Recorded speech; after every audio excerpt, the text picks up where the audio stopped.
시청자 여러분 안녕하세요. 심리학자 김태형의 미심쩍게 진행을 맡은 주지은입니다. 수장님 나와주세요. 네, 안녕하십니까. 오늘은 사대주의 양육 방식, 할로의 애착 심리학이라는 주제로 방송 좀 진행해 보겠습니다. 우리 어린 아기들을 키우고 있는 부모들에게 많은 도움이 좀 될 수 있는 그런 방송인 것 같은데요. 먼저 10년, 한 20년 전쯤에 우리 사회에서 냉정하게 아이 키우기라는 게 유행했었습니다. 그래서 꼭 필요할 때가 아니면 굳이 아이를 안아주지 마라. 아니면 아이 방을 따로 만들어서 독립심을 키워라. 이런 이야기가 육아석을 좀 가득 채웠고 실제 지금도 그런 내용들이 담겨져 있는 책들이 많이 있는데요. 이게 알고 보니까 스키너 이론에 따른 것이라는 그걸 좀 밝혀졌는데 쉽게 말하면 이제 행동주의 심리학이 주장한 육아 이론이죠. 실제로 제가 기억하기로는 왓슨이 쓴 육아서가 있었을 건데요. 뭐 정확한지 모르겠는데 하여튼 그게 미국에서 굉장한 히트를 쳤어요. 그래가지고 미국 사회에 거의 육아에 지대한 영향을 미쳤었거든요. 근데 그 주요한 내용이 이제 바로 스키너의 이제 행동주의 이론에 의하면 사람은 보상과 처벌에 의해서 행동화되는 존재 아니겠습니까? 그러니까 보상을 주면 강화되고 그 행동이 처벌을 하면 그 행동이 소거된다. 이렇게 이제 하면서 사람을 보상과 처벌을 통해서 조정할 수 있고 뭐 훈육할 수 있다. 이렇게 주장한 이론인데 그렇게 본다면 아이가 울 때 안아주면 그게 뭐가 되겠습니까? 그러니까 보상이 되는 거죠. 행동주의 이론에 의하면 그게 보상인 거죠. 그러니까 울 때 안아주는 게 보상이 되면 어떻게 돼요? 우는 행동이 강화된다고 보는 거죠. 그래서 울 때 안아주면 더 울게 된다. 그러니까 이제 안아주지 마라. 버릇 나빠지고. 버릇 나빠진다. 그렇게 이제 해서 그런 주장이 나온 거고, 그 다음에 이제 행동주의 심리학은 기본적으로 인간을 동물하고 똑같이 보는 심리학이잖아요. 그래서 독립심을 키우는 걸 이제 그런 식으로 이해한 거죠.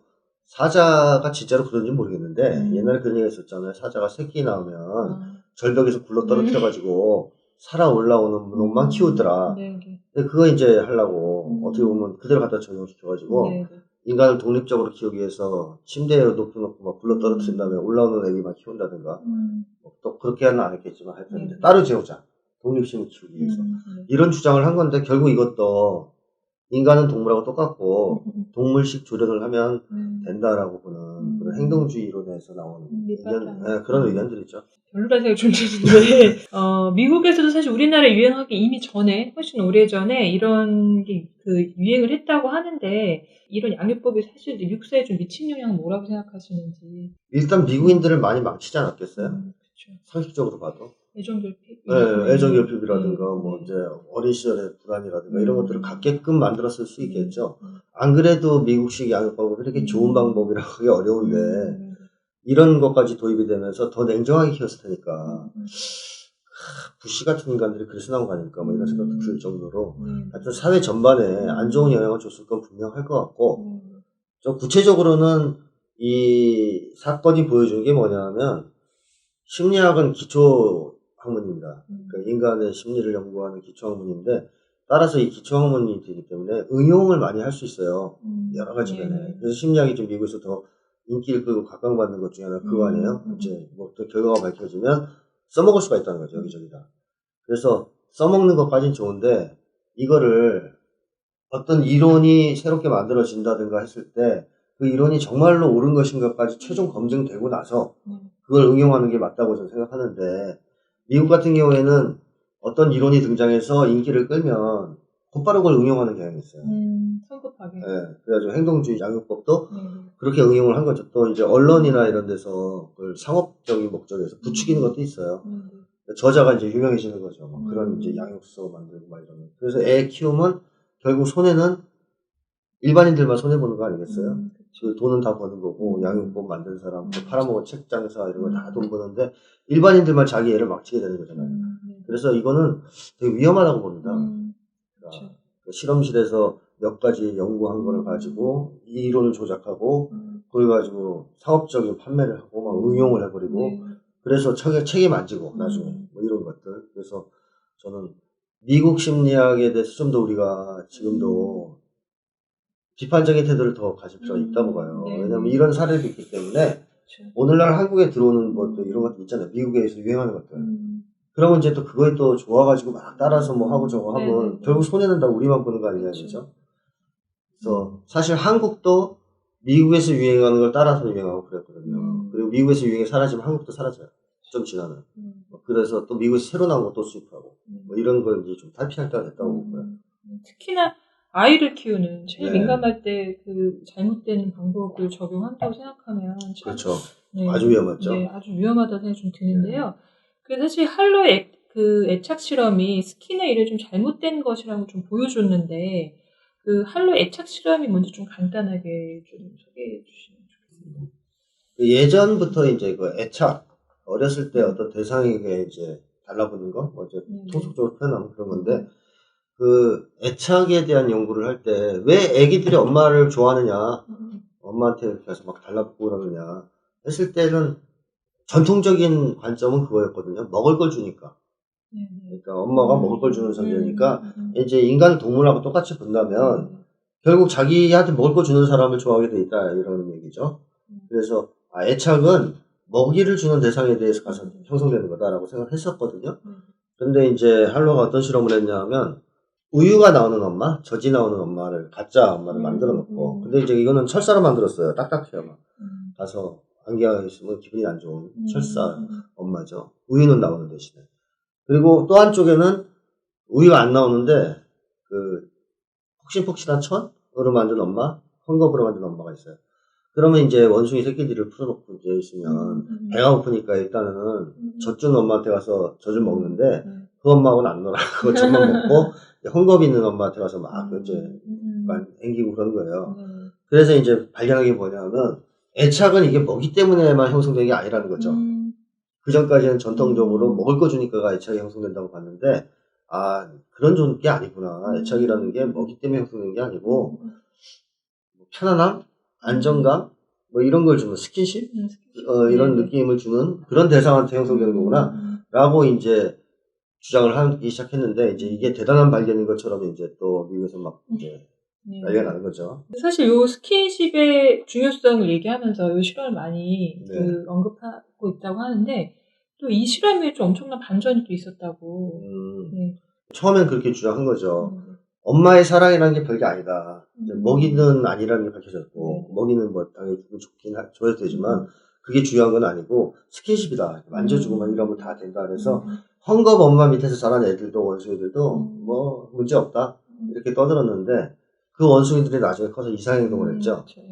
다른 원숭이들과 정상적인 관계를 맺지 못한다든가 아니면 자기를 스스로 학대하는 막 잡고 괴롭히고 막 팔 잡아뜯는 원숭이도 있었고 등등 이상행동을 보이면서 이제 충격을 받은 거예요. 이게 문제가 있구나. 헝겊만으로 안 되는구나. 즉 스킨십만으로 또 안 되는구나. 이렇게 이제 생각해서 그 할로의 이제 그 다음 제자들이 또 연구한 게 뭐냐면 세 가지 스킨십 말고 하나 더 있어요. 놀이, 움직임, 스킨십. 이게 이제 엄마의 사랑이다. 라고 이제 또 헛소리를 짓거려요. 그래서 그런 식으로 이제 했는데 그때 그렇게 해서 키우는 애들도 나중에 결국 안 돼요. 컸을 땐 또 문제가 있어요. 그래서 결국 밝혀진 게 뭐냐면 엄마의 사랑은 그것보다는 더 많다. 그게 뭔지 모르지만. 그렇죠. 그거 정확하게 못 밝혔지만 미국에서 아직까지. 근데 하여튼 그것보다는 더 많아야 된다. 그 세 개만으로는 또 안 된다. 이런 얘기를 하는 거죠. 어쨌든 보면 아무리 이제 동물이라고 하지만 되게 좀 잔인하다는 생각이 좀 드는데 이런 애착 실험이 가진 한계는 뭐라고 생각하십니까? 무엇보다 이제 가장 큰 한계는 애착 실험을 통해서 사랑의 비밀, 혹은 양육의 비밀, 그 인간 발달의 비밀을 해결하려고 이제 해명하려고 했다는 것 자체가 저는 문제라고 생각해요. 원숭이가 인간하고 아무리 비슷하다 해도 인간은 아니지 않습니까?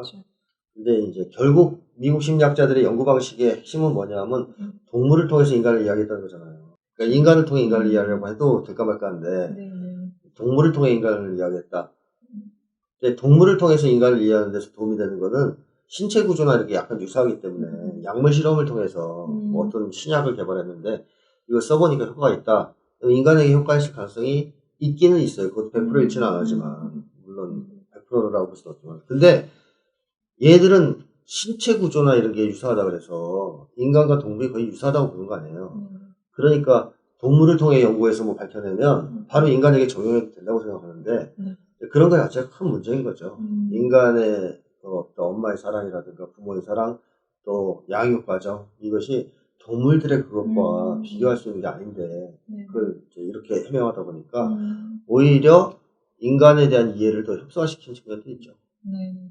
어쨌든 이제 행동주의 이런 것들은 약간 인간에 대한 그 감정에서 관심을 보이고 있다라는 그런 측면도 좀 있지만 여전히 이제 인간에 대한 이해가 이제 부족해 보이거든요. 네. 그런 전반이 인간에 대한 이해가 떨어지는 이유가 뭐라고 좀 보시는지.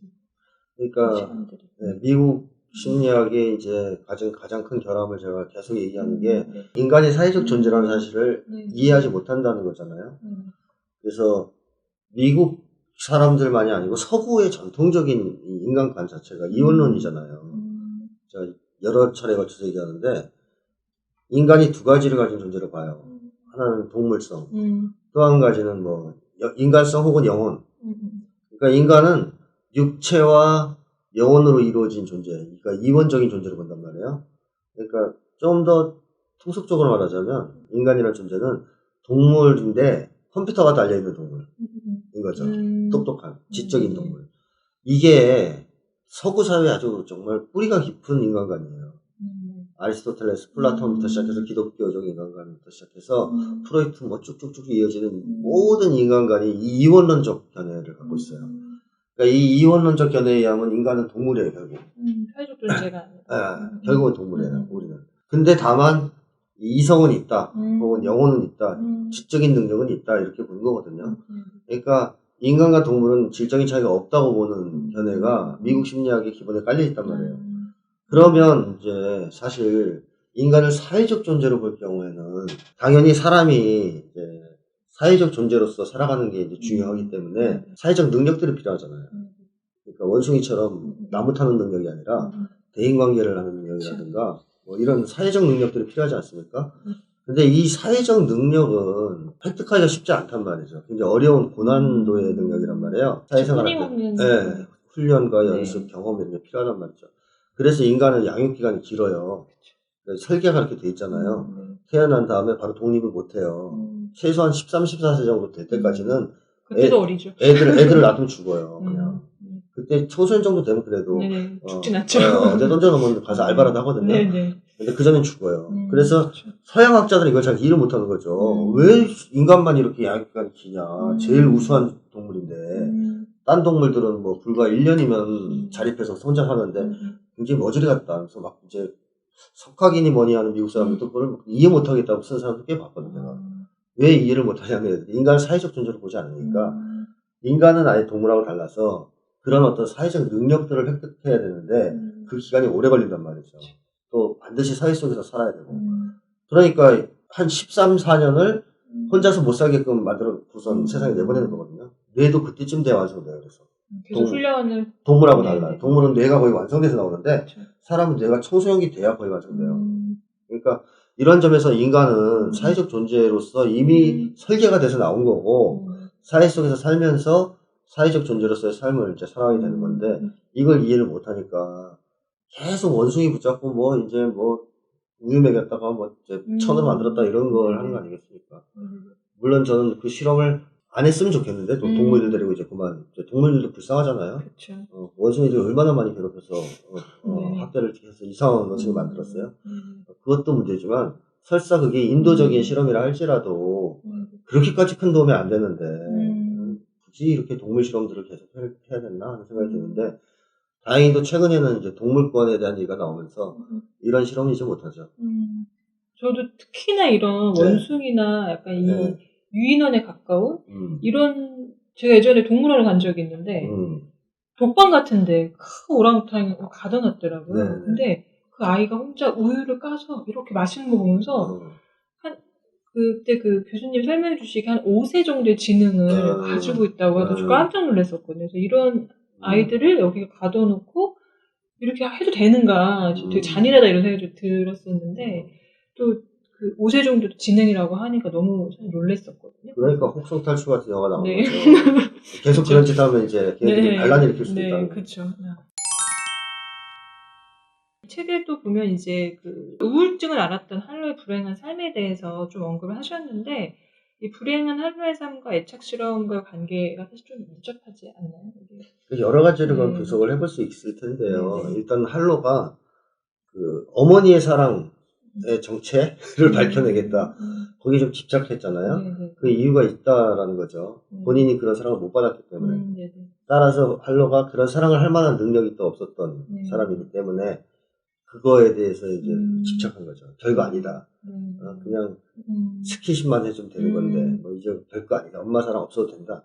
뭐 이런 거를 증명하고 싶었지 않았을까? 무의식적으로. 이건 추측입니다. 네. 어쨌든 그런 식으로 어머니의 사랑을 받지 못한 것이 이 사랑이란 주제에 대한 어떤 비정상적 집착을 낳았다라는 것도 생각해 볼 수 있고, 또 한 가지는 이제 할로가 어머니 사랑을 못 받았으니까 대인관계가 미숙했을 거란 말이죠. 예, 그럴 가능성이 높단 말이죠. 대인관계가 미숙한 사람들이 있잖아요. 동물들을 좋아해요. 다 그런 건 아닌데 왓슨도 대인관계가 굉장히 미숙하다고 나오거든요. 책들을 보면. 그래서 어릴 때부터 동물을 더 좋아했대요. 동물들을 더 하고 있는 걸 편애하게 생각했대요. 그러니까 이제 왓슨은 연구 대상이 자연히 동물이 될 수밖에 없는 거죠. 비슷해요. 이제 미국의 학자들 보면 대인관계에서 문제가 많으니까 자꾸 동물들하고 놀아요. 근데 이제 할로도 제가 볼 때는 대인관계가 원만하고 사람과의 관계가 이제 능숙했다면 굳이 원숭이 실험에 이렇게 원숭이 실험 쪽으로 갔을까? 그냥 사람들을 실험하지 않을까 차라리 그런 생각이 들어요. 그래서 사람들이 이제 자기의 어떤 문제가 있다. 근데 그것이 학문을 이용해서 회피할 수 있는 어떤 길이 열린다. 그랬을 때 그게 연구를 좀 왜곡시킬 수 있는 가능성이 있다라는 걸 할로가 또 보여주는 거 아니겠습니까? 사실 말씀에서 좀 드는 생각인데 요새 그 반려동물 키우는 사람들이 어마어마하게 폭발적으로 늘어나고 있잖아요. 근데 저는 한편으로는 그게 사람들과의 관계가 사실 다는 아니겠지만 그 원활하게 잘 되지 않고 근데 뭔가 사랑받고 애착으로 쏟을 대상은 인간은 필요하니까 그렇기 때문에 더 많은 이런 그 반려견, 반려묘 뭐 이런 사람들 키우는 사람들이 어마어마하게 늘어나고 있는 게 아닌가라는 생각이 좀 당연한 겁니다. 언뜻 드네요. 그러니까 우리가 고독해질수록 인간관계가 더 나빠질수록 당연히 그 대체물을 찾게 되는 건데 그 중에 하나가 반려동물이겠죠. 그래서 반려동물을 키우는 것도 사실은 사회가 건강하지 않은 것의 반증일 수도 있어요. 예전에 미국 사회 굉장히 많이 키웠는데 그게 고스란히 지금도 많이 키우고 있지만 그 사람들이 또 그 휴가 갈 땐 다 버리고 가잖아요. 우리나라도 그렇다고. 유럽도 그래요. 그래가지고 뭐 휴가 갈 때 다 버리고 가가지고 섬에 버리고. 그래서 동물들이 막 돌아다니면서 난리가 나서 이제 또 갔다 와서 또 산대요. 이게 이제 좀 되게 잔인한 일이지만 어쨌든 반려동물도 제가 볼 때는 사람을 사랑할 수 있는 사람이 동물도 사랑하는 거지. 사람을 사랑할 수 없어서 동물로 대체하는 거는 진짜로 훌륭한 사랑을 하기는 힘들다. 동물에 대해서도 그런 생각이 드는데 어쨌든 그걸 뭐라고 할 수는 없어요. 왜냐하면 외롭고 고독하고 뭐 이제 사람 관계가 너무 안 되고 사람들한테 상처를 받는데 걔는 상처는 안 주니까 제일 반겨주니까 지가 막 꼬이치고 좋아하니까 그래 네가 인간보다 낫다 뭐 이렇게 얘기할 수 있는데 그건 뭐 어떻게 얘기할 수는 없지만 비난하거나 이럴 수 있는 문제는 아니지만 개개인적으로 어쨌든 사회가 좀 더 관계가 좋아지고 공동체성이 회복된다면 그런 현상들은 줄어들 거 분명합니다. 약간 주제 벗어나긴 했는데 어쨌든 그 반려동물 얘기가 나와서 잠깐 이야기해봤고요. 사실 그 할로의 애착 실험에서 나온 결과는 전체는 아니지만 결국에는 이제 우리가 아이를 막 업어 키우고 함께 재우고 온 가족이 이제 돌보면서 했던 그런 우리의 구육 방법과 좀 다르지 않다라고 좀 생각이 드는데요. 근데 이제 어쨌든 미국에서 유행하면 우리나라에서 들어와서 또 이게 이제 그 미국에서는 이미 한계가 있다고 드러났음에도 불구하고 우리나라에서 계속 보편적인 양육법이 유행이 되기도 하는 좀 알려져 있는데 이런 좀 우를 범하지 않기 위해서는 우리가 좀 경계해야 될 문화적 관점이 좀 어떤 게 있을까요? 우선 첫 번째는 사대주의를 버려야 된다고 생각해요. 그러니까 사대주의를 버리지 않으면 미국 건 다 좋고 우리 건 다 나쁘다는 식으로 접근할 수 있는데 사실 까놓고 얘기하면 뭐 문화 수준이 우리가 우수하지 미국이 우수합니까? 그 우리는 5,000년 뭐 유구한 문화가 있고 우리 문화는 전반적으로 굉장히 인간적인 문화고 좋잖아요. 근데 미국 문화는 좀 야만적이고 폭력적이고 그런 문화가 많고 그래서 사실상 한국 문화가 더 우수하지 더 못하진 않은데 이제 사대주의가 심하다 보면 미국 게 다 좋은 거죠. 젓가락 쓰는 한국 놈은 이제 촌스러운 거고 포크 쓰는 게 멋있어 보이고 사실 포크가 더 미개한 건데 그래서 옛날에는 실제로 그런 문화가 있었어요. 그 젓가락 쓰는 거 촌스럽게 여기서 네. 포크를 먹기도 했었고요. 한동안. 그 다음에 김치를 또 막 혐오하는 적도 있었어요. 김치를. 냄새 난다, 짜증 난다, 뭐 이런 식으로. 근데 김치가 외국에서도 이제 인기를 끌기 시작하자 이제 다시 김치 열풍이 불고 이런 식으로. 하여튼, 그래도 지금도 드라마 보면 연애할 땐 다 고기를 썰대요. 그치, 네. 이 된장국 같은 거 잘 안 네, 먹고. 한 장씩도 잘 안 가더라고요. 그렇지, 막, 썰어요, 막. 네. 하여튼, 붐이 있고 추진 높은 건 다 이제 서양식이잖아요. 네네. 동양식이라니까. 물론 이제 요정 빼고, 그 영화에 등장하는. 술 마시는. 술 마시는 그 한국 나온 요정 빼고 다 이제 그 엘리트들이 다니는데 뭐 다 서구적인 건데, 하여튼 이 서구에 대한 어떤 지독한 열등감과 사대주의가 문제가 있다고 보는데, 그 대표적인 게 바로 이제 양육법에 대해서 왜 우리가 서구의 걸 쫓아가야 되느냐. 물론 이제 심리학 이론이 밝힌 과학이니까 참고해야 된다라고 하는 주장, 뭐 그 자체는 틀린 거 아닌데, 아까 얘기했지만 그게 완전히 검증된 이론도 아니고 문제가 있는 이론들인데 거기에 대해서 비판적 시각이 없이 그냥 거기에서 주장하는 양육법을 갖다가 쓴다? 문제가 있다는 거죠. 예를 들면 그 스킨십? 우리 민족 같이 스킨십을 많이 하는 민족이 있었습니까? 예를 들면 애를 낳으면 한국은 아예 엄마가 옆에 끼고 있었잖아요. 계속 껴안아주고 막 어루만지고 그리고 다닐 때는 어떻게 했어요? 업고 다니고. 등에 업고 다녔죠.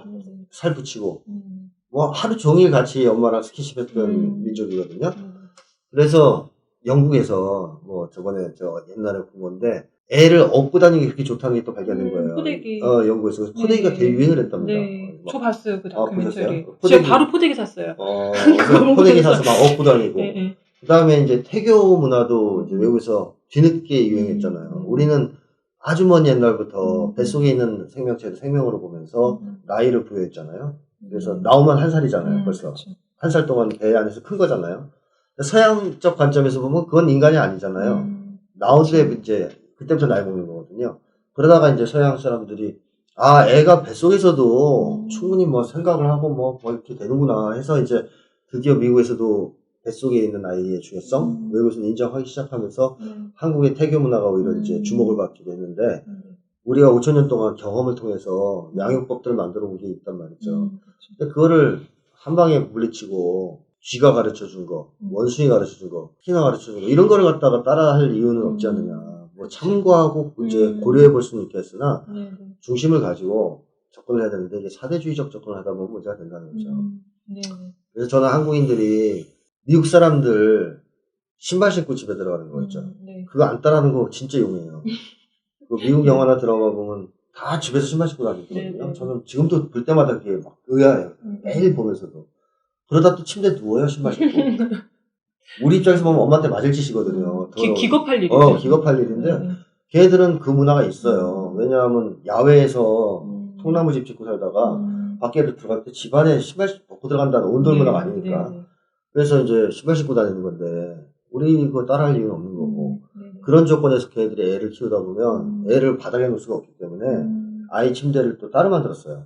왜냐면 어른 침대에서 같이 자다가는 어른한테 깔려 죽든 떨어져 죽든 할 수가 있기 때문에 아이 침대는 이 감옥처럼 이렇게 그 철창 같은 거 쳐놨잖아요, 주변에. 그거 한국에도 있는 집 꽤 있습니다. 그래서 거기다 지은 거거든요. 문화적 차이예요. 그쵸. 걔네가 만약에 우리처럼 온돌 문화였다면 걔네들 데리고 밑에서 잤을 거예요. 필요 없었을 거예요. 필요 없으니까. 근데 그거를 또 봐라, 쟤네들은 애기한테도 저렇게 벌써부터 침대를 줘서 따로 재우는 훌륭하다. 그렇게 생각할 게 아니라는 거죠. 그치. 근데 이제 사대주의에 물들면 다 좋아 보이는 거죠. 그러니까 침대에도 신발 신고 자게 되는 거죠. 근데 아이 발달에도 딱 거기에 가둬두는 것보다는 당연하죠. 바닥에 놓고 아이가 마음껏 뒹굴게도 하고 기어다니게도 하고 훨씬 더 우리가 그러니까 여건만 된다라면 그렇죠. 당연하죠. 훨씬 좋은 것 같습니다. 그래서 조금만 더 얘기를 그 양육에 대해서 좀 얘기를 해보면 좋을 것 같은데 선생님의 또 다른 저서 누구나 어린 시절에 상처가 있다. 이제 거기에 보면 대부분 다 어린 시절에 어떤 기억과 이제 사랑을 받았는가에 대해서 이제 성인이 달라지는 이런 얘기를 많이 강조하셨는데 어쨌든 이 실험과도 연관성 있게 0세에서 3세 양육 과정이 얼마나 중요한지에 대해서 좀 얘기를 해주시면 좋겠습니다. 엄청나게 중요하긴 한데요. 네. 여기서 사실 중요한 것은 애착 이론을 근거로 해서 중요하다고 얘기하기보다는 네. 저는 차라리 그 에릭슨의 사회심리적 발달 이론에서 얘기하는 0, 3세 단계에 근거해서 그 중요성을 따지는 게 낫다고 봐요.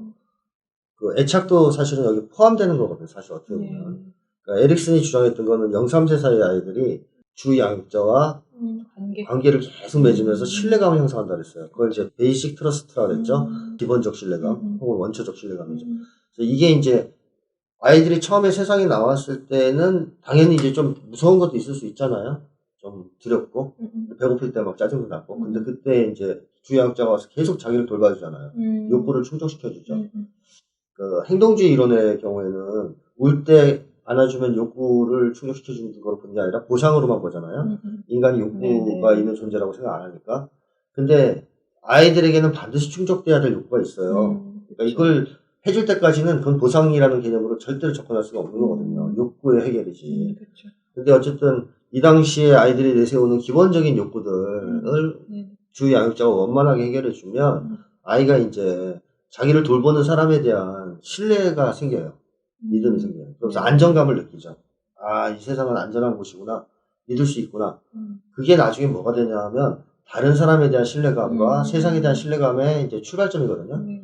굉장히 중요한 거죠, 0, 3세가. 그래서 만약에 0, 3세 때 그게 형성이 안 된다 그러면 대인 신뢰감을 획득하기가 어렵고 또 세상에 대한 두려움에서 벗어나기가 어렵고 정신건강에 아주 치명적이다라고 말할 수 이때부터 자존감이 이제 자존감의 기초가 형성되는 시기가 0, 3세거든요. 0, 3세 사이에서는 주양육자를 바꾸지 말라는 거예요. 왜냐하면 아이들 입장에서는 주양육자가 A라는 사람에서 B라는 사람이 바뀌었는데 A라는 사람은 괜찮고 B라는 사람은 문제가 있어서 문제가 아니고 A와 B는 다른 사람이라 양육 방식이 좀 달라요. 그러니까 애들은 적응을 A라는 사람한테 했던 상태에서 B한테 가면 그 자체가 괴로운 거예요. 그래서 굉장히 큰 충격을 받을 수가 있어요. 그래서 이때는 주양육자는 바꾸지 말라 그러거든요. 그러니까 0, 3세 사이에는 뭐 엄마가 키우든 할머니가 키우든 아니면 유모가 키우든 상관은 없어요.